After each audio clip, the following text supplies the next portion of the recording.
खरं सांगायचं म्हणजे याच्यामध्ये आम्ही लोकांनी हवं तसं लक्ष दिलं नाही.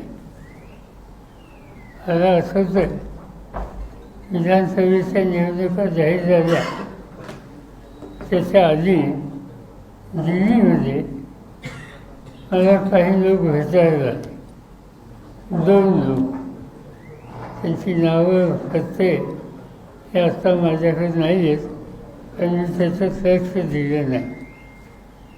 आणि त्यांनी आम्हाला सांगितलं की महाराष्ट्रामध्ये 288 विधानसभेच्या जागा आहेत, आम्ही तुम्हाला 107 जागा निवडून येण्याची गॅरंटी देतो.